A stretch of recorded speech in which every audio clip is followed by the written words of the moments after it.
Hello guys, welcome back to my channel. Long time no see. If you are new here, my name is Courtney. Hi, and I don't want to make this intro super long, so I just want to get straight into the video. This video, if you can't tell by the title, is going to be a will I buy it, and I would really love to do this series more often on my channel. I think it's a better alternative for me than an anti-haul, because I feel like the anti-hauls can become very negative very quickly, and I feel like with this I can just talk about any and all upcoming makeup releases and just tell you what I think about it, if I'm interested, if I'm not, and just my general overall opinion of it. So without further ado, let's jump right in. Okay, so I did want to do this video a few weeks earlier, kind of got pushed back. Some of these may have already come out, or I may be a little late to the game, but they are things that I did see that I did want to go over with you guys, so I decided to keep some of these in the video. The first thing I see is a palette from Tarte Cosmetics, and I do have to say the packaging on this is gorgeous. I love it. It looks so cute and so different. It is an eyeshadow palette, like I said, and it has 14 shades and different finishes, matte, shimmery, and duochrome, and it retails for $42, and it is available right now on Sephora. I will not be purchasing this just because it's really not my forte. I mean, yes, the packaging looks gorgeous, but if I just bought it off the packaging alone, I feel like I would be fooling myself because I just don't see any of these colors reaching out to me. A lot of them are a lot lighter. I do like very bold looks, if you could not tell. But I don't know, it doesn't appeal to me, and I just haven't really been drawn in by any of Tarte's recent eyeshadow palettes. And I do really love Tarte. I have a lot of products by Tarte that I like, but their eyeshadow palettes really have not been impressing me that much lately. Okay, so the next thing that I want to talk about is the Narcissist new blush palettes, and I think these are gorgeous. I obviously would not buy both. I would probably buy the lighter one because I just don't see myself getting a lot of use out of the darker tone. $59 on a blush, like, compact. It might be something down the line that I might be interested in getting, and maybe if I could snag it on like a deal or something like that, I might be interested in it. But for being $59, I just don't know if I really think it's worth it. And you can get that at Ulta, and it was released online March 8th and was released the 18th in stores. I feel like I'm getting all of the will not buys out of the way to begin with.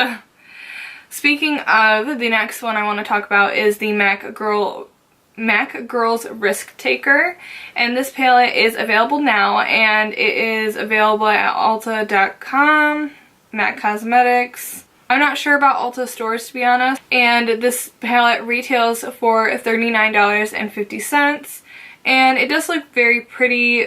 I'm just not seeing much of anything that I don't already have, and therefore it doesn't make me go, oh my god, I need this.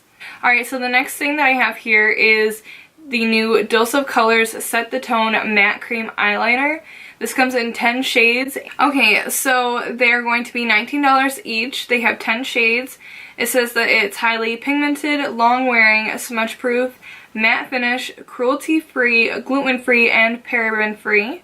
I know that they're absolutely available right now on the Dose of Colors website, but I'm not sure if they're available anywhere else. Yeah, I don't think it's launched anywhere else. Personally, I love all of these colors so much, and I can tell you right now, I'm definitely at least going to be buying one of them. I can see myself getting Hit the Road first, definitely my favorite out of all of them. Extra Baggage, Shady, at least those. It will probably take me some time because I can't justify myself spending all of the money at once, but I definitely will be little by little getting a few of these from the collection. They look freaking gorgeous. oh my goodness.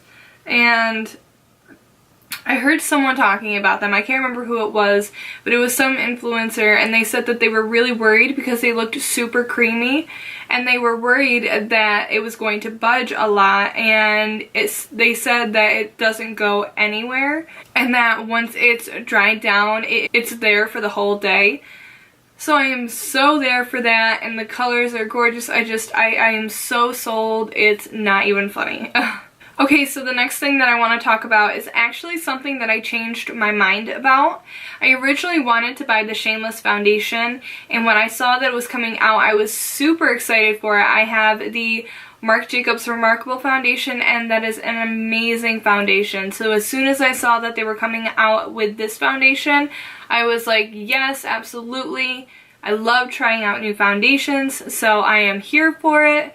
And then the reviews came out for it, and there's so many people who are doing reviews that say that this foundation really just did not live up to their expectations and that they had a really hard time with it.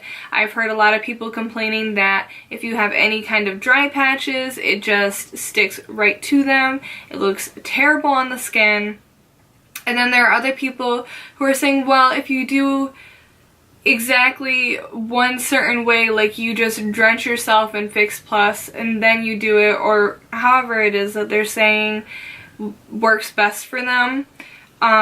They say if you do that, then it looks great, and honestly, since I haven't bought it yet, I'm just going to say a hard no on this one, because if I already had it and I was having these issues, I would say, okay, well, I'll try the trick or whatever. But if I know there's already issues with it as it is, and I have dry skin, I just don't see myself going through the frustration of this foundation when there's so many other amazing foundations out there that I can just go spend my money on those instead. And I do also like that they have a pretty good shade range. It looks like they have 29 to 30 shades, somewhere around there. And they do seem to be well distributed. I still do feel like the darker end of the spectrum could be a little bit more of a better range. I feel like it kind of goes from like medium to kind of dark to really dark. They're still doing a lot better than some companies out there. So with that in mind, I hard pass. On the track of foundations, there is a foundation I am actually very excited about. This is the new Jouer foundation. This is called their Essential High Coverage Cream Foundation, and these are extension shades. Okay, so I don't believe that this is a brand new product. At first when I looked at it, I thought it was, but it looks like they already had this foundation out. I'm not sure for how long, but they are adding 33 new shades to the collection, which is truly amazing, and that will bring them up to a total of 50 different shades for the foundation, which is so great. Like I had just talked about with the previous foundation, they had a good range, but I still feel like they were lacking in the deeper tone area. So I definitely feel like there should be a color out there for almost anyone. It says that it's a lightweight airbrushed matte finish, which I could go for either a matte finish or a hydrating finish. It depends. I can really make either or work for me depending on the foundation. It says that it's full coverage, chamomile extract, cucumber extract, hyaluronic acid, tripeptide complex, and oil free, and it's also vegan, and this retails for $38, which really isn't a bad price for a foundation that's high-end, because I know often they go anywhere from like 42 to 50 bucks depending on where you're getting it from, or even higher sometimes. Next thing on my list I want to talk about is the new ColourPop Cosmetics Superstar Loose Pigment Shadows. They released 12 shades and they are $5 each. I'm just really not into it. Like, I really like glitters, and I can deal with loose pigment glitters, or loose glitters, whatever you want to call them, but I just don't see myself really getting into any loose pigment eyeshadows. I just feel like they're messy and just not necessary, at least in my life. They have a few shades that look really pretty, like the Badlands one looks really pretty, and Baby Rue.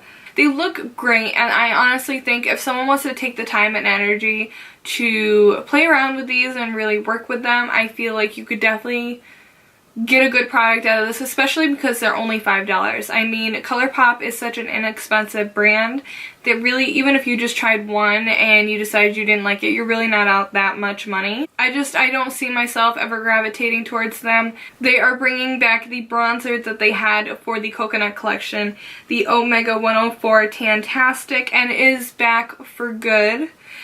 First of all, the pan size of this thing is freaking ginormous. I feel like I could probably go and use this thing until the day I die, and I probably wouldn't go through it. Like, this thing looks like it's the size of someone's head. It looks gorgeous, and I've just seen so many people use this on YouTube, and I want it. I need it. I'm going to have it at some point. It's going to be ridiculously expensive and probably not worth it, but I need it. I'm not sure when I will buy this, but at some point, now that it is finally permanent, I will be picking this up. This retails for $49.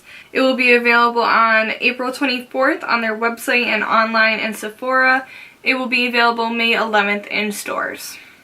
And then the last thing that I will be adding in this video is the new Kylie Cosmetics Weather Collection. Specifically, it is 3 lipsticks, $18 each, 2 duo glitter eyes, $40 each duo, and then 2 eyeshadow palettes, $40 each, a highlighter palette, loose highlighting powder, a gloss, a yellow cream gel liner, and then the whole bundle is also $280. The eye glitters look like I could really buy them from a lot of different places. I know Stila has amazing eye glitter formula. ColourPop has eye shimmers similar to this as well, and they are like $5 or $6 each, and they look stunning. I would definitely try those any day over Kylie's because they just seem like $20 each, and the colors really don't, like, I'm not that excited for them.